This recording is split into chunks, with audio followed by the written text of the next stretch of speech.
things that were illegal until that one guy ruined it. Number 10. The Unalarmed Museum. It's 1911, and museums are basically running on the honor system. No cameras, no motion sensors, no fancy laser beams.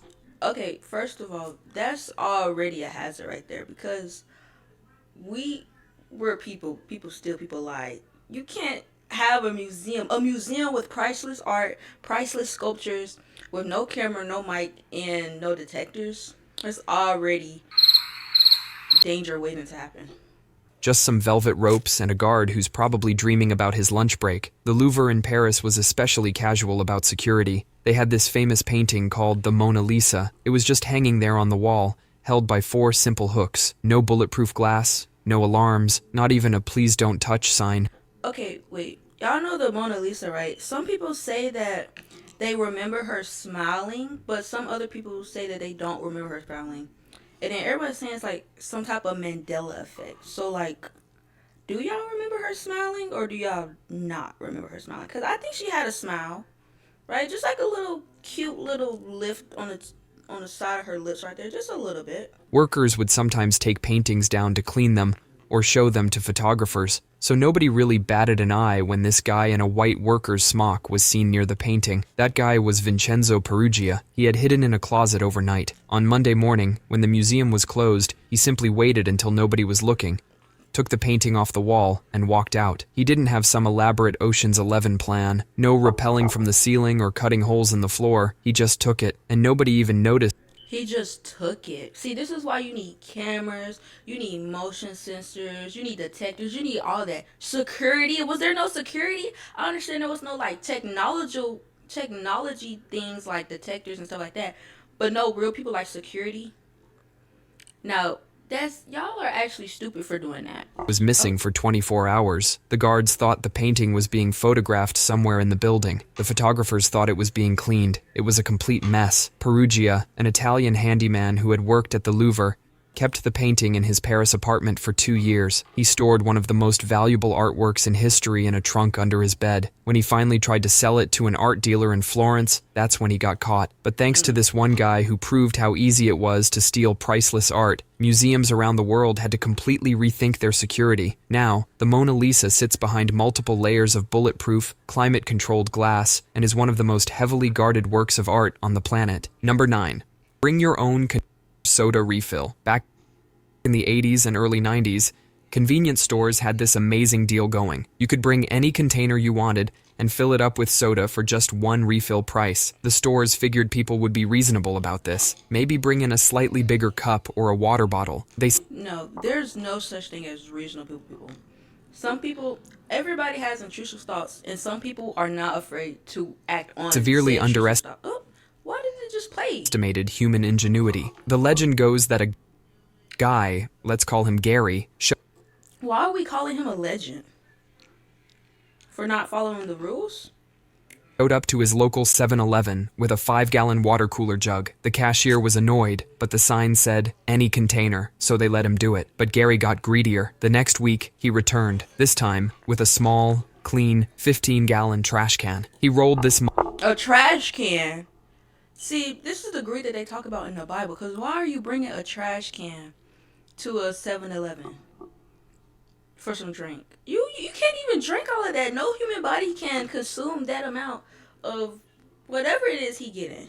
monster through the front door like he was delivering a drum of toxic waste. The poor teenage cashier just stood there, watching in horror as Gary maneuvered his container toward the soda fountain. You might think the story ends with Gary being kicked out, but technically, the policy said any container. So legally, Gary was in the right. The store had to honor their policy. They watched as Gary filled his can with enough Mountain Dew to keep a small army awake for a week. The story, and others like it, spread. Other people started copying the idea. Soon, convenience stores realized their any container policy was a financial black hole, and that's why today, we have those signs that say, refills in store-approved cups only. 7-Eleven even turned this legend into a promotional bring your own cup day, but they added one small rule. Your cup has to fit through a 10-inch hole. All because one guy couldn't be trusted near a soda fountain. Number 8. Walking on Yellowstone's geysers. Back in the early days of Yellowstone, tourists would stroll across the delicate geyser crusts like they were Who would actually walk on a geyser, though? Isn't it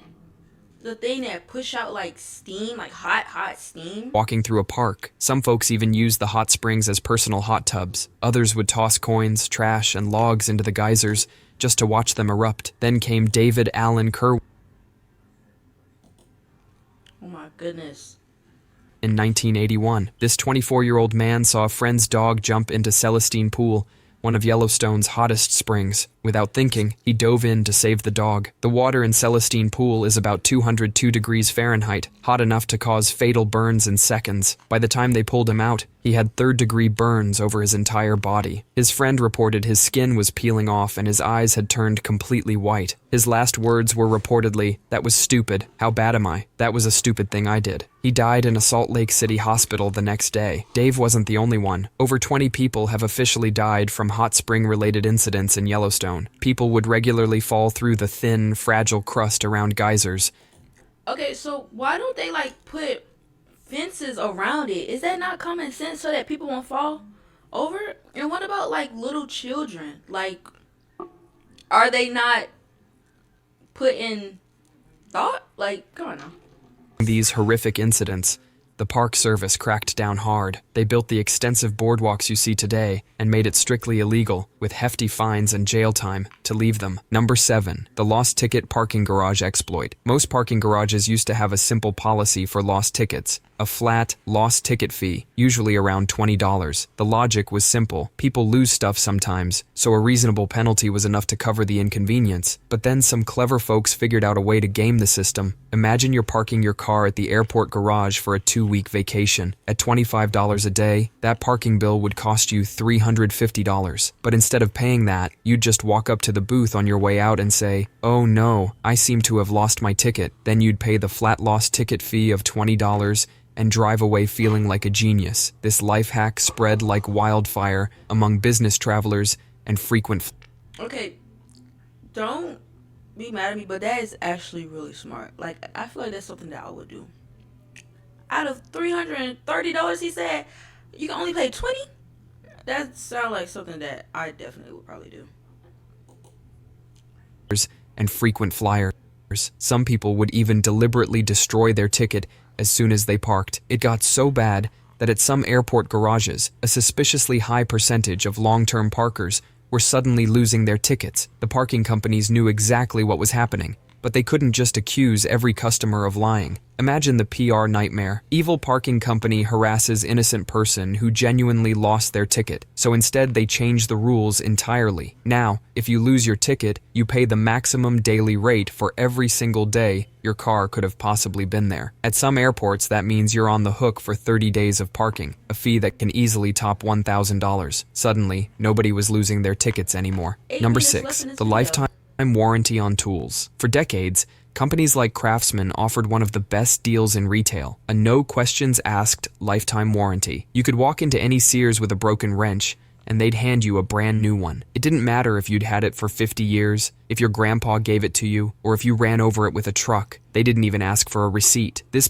is actually really smart thing to do. I wonder how somebody could mess this up. Policy built incredible brand loyalty. People knew if they bought Craftsman, they were buying a tool for life. But then some folks got creative. They figured out they could buy up old, rusty, broken tools for pennies at flea markets and garage sales, then walk into a store for a free, brand new replacement. Some people turned this into a full-time hustle. They'd load up vans with broken tools they'd bought as scrap metal, and then go... Hold on, wait. You gotta respect the hustle, though. You gotta respect the hustle. People gotta get their money somehow, and if it's piggybacking off of somebody else, then hey, so be it. Get the money then. Get the money. Go from store to store, swapping them all out for new inventory, which they could then sell online. The companies started noticing their replacement costs going through the roof. It wasn't just honest customers getting a new screwdriver. It was a systematic abuse of the policy. So, Craftsman and others had to change their legendary warranty. Now, you often need proof of purchase, and the warranty only covers defects from normal use. So if your wrench looks like it was used as a jack stand for a freight train, you're probably out of luck. The golden age of the indestructible, infinitely replaceable tool was over. Number 5, the payphone free call glitch. Back in 1957, there was a blind kid from Tennessee named Joe Ingressia. Joe was born with perfect pitch, and a weird superpower. He could whistle at exactly 2600 hertz. He didn't know it at the time, but this specific tone was basically the master key to the entire AT&T phone network. Yeah, I know how to whistle too. Like, I'm just like this kid. Y'all want to hear me whistle? Wait, what if I can't whistle no more because of my braces? Okay, wait. I think I can whistle. Let me try. Wait. I can whistle.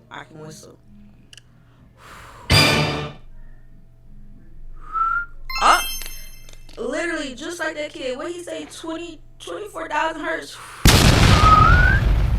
I can whistle.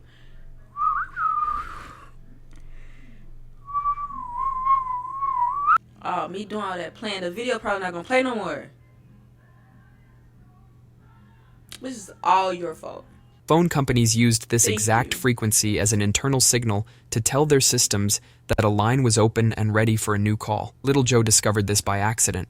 He found out that if you whistled this tone into a payphone right after making a call, you could trick the system into thinking you'd hung up without actually disconnecting the line. Then you could make another call anywhere in the world for free. Joe started sharing this discovery, and soon a whole underground community of phone freaks emerged. They built little Wait, why are we calling them phone freaks?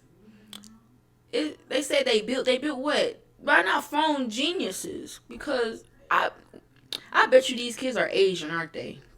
They gotta be Asian. electronic devices called blue boxes that could replicate the perfect tone every time. Even a couple of guys named Steve Jobs and Steve Wozniak got in on this action before they started Apple, building and selling blue boxes in their college dorms. Before they started Apple, I actually don't know who the CEO or the founder of Apple is. Who is that? Bell was They don't sound Asian though. hemorrhaging money from all the free long-distance calls and had no idea how to stop it. How do you fight against whistling? They finally tracked down Ingressia, who became the poster child for the phone freaking movement. Ingressia. What type of name is that? I've never heard of anything like that. Ingressia. Ingressia.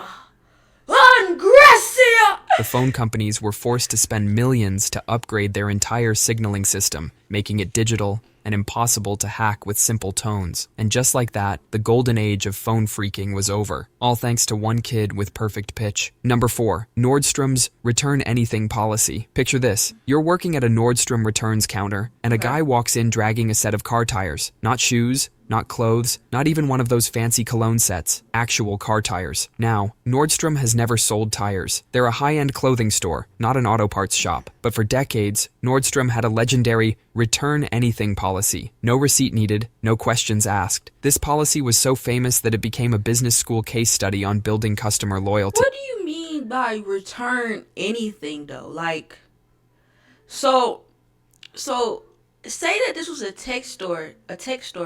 They sell like computers, laptops, phones and stuff, and I come in with like a perfume bottle. Can I return this? Like, what do you mean? Look, guys, I think I'm gonna have to stop pausing the video because, like, if I pause the video, I'm talking. So am I not supposed to talk? This is. The tire guy wasn't joking. He claimed he bought the tires from the store that used to be in that location before Nordstrom took it over. Oh, an ad. And he wanted his money back. And he wanted his money back from the tire. Just catching y'all up because it's been like an hour. The price tag on the Oh my goodness. tires was... And because of Nordstrom's unwavering commitment to customer satisfaction, the manager actually gave him a refund. The story spread like wildfire, becoming a classic urban legend of American retail. Everyone started telling their own version. Some say it happened in Alaska, others in Seattle. Nordstrom itself has confirmed that the incident, or ones very similar to it, actually happened. This guy's creative interpretation of the return anything policy, along with countless other extreme examples, eventually forced Nordstrom to add some fine print. They still have one of the most generous return policies in retail, but now they generally require proof that the item was actually purchased from them. Number 3, the all-you-can-eat sushi rice abandonment. At many all-you-can-eat sushi restaurants, there's a rule on the menu saying you have to eat all the rice, or they'll... Okay, wait. I've never actually tried sushi. sushi. But I no wait no, I think I have tried sushi before. I was like at I think it's called Ichiban. I was there and I don't think I liked it. Like I think I tried it once, but like for me, I think when I keep eating it, either I'm going Charge you extra for waste. It seems like a weirdly specific rule, and you can blame a guy from Germany for making it necessary. Back in 2016, this dude went to a running sushi restaurant in Bavaria and paid about 16 euros for the all-you-can-eat deal. He thought he had a brilliant plan to maximize his value. He would just eat the expensive fish off the top of the sushi and leave the cheap filling rice behind. The man went through plate after plate, creating a rice graveyard that would make any sushi chef cry. Witnesses said he ate the fish off of nearly 100 pieces of sushi, leaving. Wait, was he not embarrassed? Like, this is embarrassing. This is big back behavior right here. Like, early big back behavior. Behind a mountain of sad, abandoned rice balls. The restaurant owner was not amused. He charged the man an extra fee for all the wasted rice, as stated on the menu. The man refused to pay, arguing that all you can eat means you can eat whatever you want, so he actually took the restaurant to court over the dispute. The court sided with the restaurant. The judge ruled that his behavior was a clear abuse of the offer. The story made international headlines, and sushi restaurants worldwide took note. They started adding or more strictly enforcing the eat your rice or pay extra rule, all because one guy tried to game the system and left behind a mountain of evidence. Number 2, price matching glitches. In 2014, major retailers like Walmart and Target thought they had a brilliant idea to compete with online giants. They would match any price you could find online for an identical product. They didn't count on a guy from California named Paul Ruiz. Paul noticed that Amazon's website had a tiny flaw. At the time, just about anyone could create an Amazon seller account and list an item for sale at whatever price they wanted. So Paul created an account and listed a brand. Oh yeah, and you do that and you keep just creating more and more accounts and then you just keep pricing more and more stuff. That is actually really smart. That's smart. I'm jealous I didn't think of this first. Brand new PlayStation 4 for $8. Technology? I thought they were just doing food items. PlayStation 4? And 99 cents. Then he simply walked into a Walmart, showed them the listing on his phone, and said, "I'd like to price match this, please." The cashier, following store policy, had to sell him the $400 gaming console for $90. Thrilled with his success, Paul posted his method online. Suddenly, everyone was doing it. People were getting. See, that's your first flaw. If that was me, honestly, I would keep it to myself and not post it anywhere, because now everybody gonna get it and then they're gonna catch on and then it's not gonna be a thing anymore. TVs, laptops, and Xboxes for pennies on the dollar. The hashtag Walmart price match was trending as people showed off their hauls. For a few chaotic weeks, it was a free-for-all. Walmart stores were losing thousands of dollars to people with a screenshot and a dream. The company bled money until they were forced to completely rewrite their price matching policy. Now, they only match prices from a very specific and limited list of approved online retailers. They also added a line saying they reserve the right to verify the price and availability, which is corporate speak for, "We're not falling for that again." Number 1. The gas station honor system. Imagine pulling up to a gas station, filling your tank, and then just driving away to pay later. Sounds like a fantasy. But for a huge part of the 20th century, that's exactly how it worked. Gas stations ran on trust. You'd pull up, fill your tank, and then walk inside to pay after. No prepaying, no credit card holds at the pump, just pure faith in human decency. And for decades, this system actually worked surprisingly well. But then came the oil crisis of 1973. Gas prices shot through the roof, and suddenly gas and dash. Okay, 1970. I don't know why they complaining. Their gas price is not like ours. Like ours is like $5 a gallon. Like back then, it would have been amazing. It would have been perfect. Became the new national sport. It wasn't just one guy, but a new breed of repeat offenders who ruined it for everyone. These guys would memorize the attendant's shift changes, showing up right when they knew the staff would be distracted. Some would even put fake license plates on their cars. One California station reported losing the equivalent of $30,000 in today's money in a single month to drive-offs. By the 1990s, gas station chains were losing millions of dollars each year, but the real change came when employees started getting hurt. Attendants would try to stop the thieves by running out to write down license plates, or even physically blocking the cars. Many were injured, and some were killed. That's when the industry... Why would you run out to a moving vehicle? Like, is that not common sense to not do that? Like, or nah, cause back then they had trust in they customers, right? So they probably had trust that they wouldn't run them over. But clearly y'all are mistaken, and clearly casualties were made. So don't run out into a moving vehicle, cause that's just you asking to die in GTA. Look at it lagging. Can someone please send me a PC? Can someone please buy me a PC? said, enough. States began passing Enough, laws okay. that required prepayment for gasoline. New Jersey and Oregon were among the first, and the rest of the country eventually followed. Now, the idea of filling up your tank before you pay is a distant memory, all because a few bad apples couldn't That's be funny. trusted. That's all for today. I'll be making similar videos in the future. That's all for Subscribe today. to see them. Oh my goodness, guys. Oh my goodness. That's funny. Okay, so like, out of all the videos that we watched, I think the one that I definitely would do would probably be the Walmart one. Like, imagine I could just go to a Walmart, right? And let's say in today's time, buy a computer or something, right? I could easily buy a computer for $4. Isn't that what he said? He said he bought that PS4 for $4. I could easily buy that PS4. I mean, a computer for $4.